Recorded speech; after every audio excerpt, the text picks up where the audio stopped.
जल्दी आई बाबा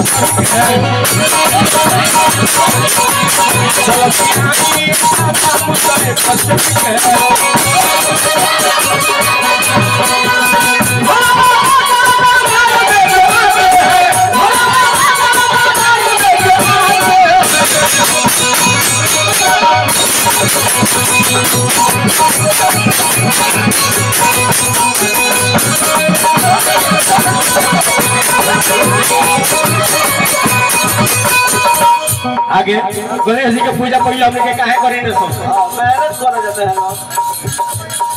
माता पिता के रउआ घूम गई जब से हम पूजा के अधिकारी भई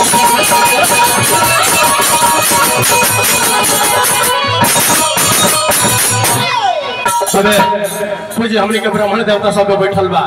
ए महाराज गणेश जी के पूजा पहले हमने के काहे करी न सो एक बेर पूरा देवता में झगड़ा लागल कि पहले पूजा हमार होई, इंद्र कहस की हमार पूजा होई, वरुण कहस की हमार पूजा होई, सूर्य कहस की हमार पूजा होई। सब देवता लोग आपस में झगड़ा करके पंचायती कराओ खातिर भगवान शंकर जी के लगे गइल लोग।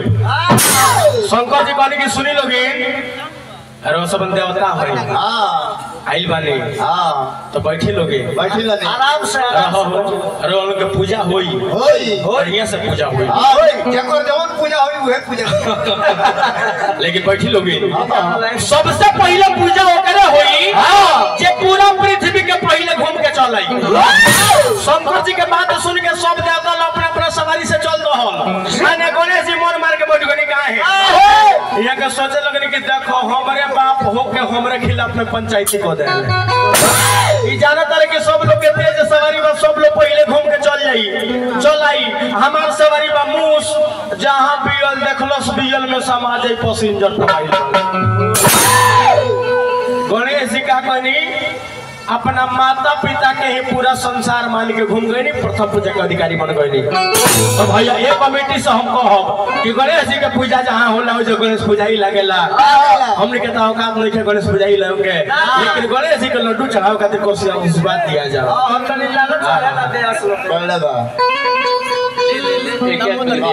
उतना में हो जाई हर माता पिता के रहुआ खूब बैठी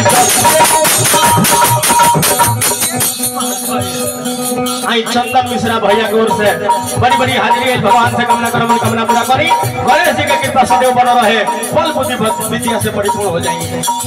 माता पिता के रहुआ खूब बैठी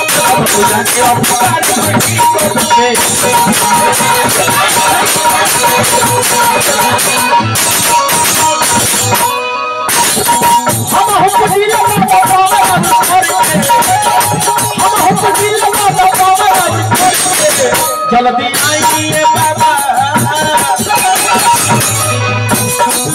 जल्दी आइए बाबा मुझसे जल्दी आइए बाबा मुझसे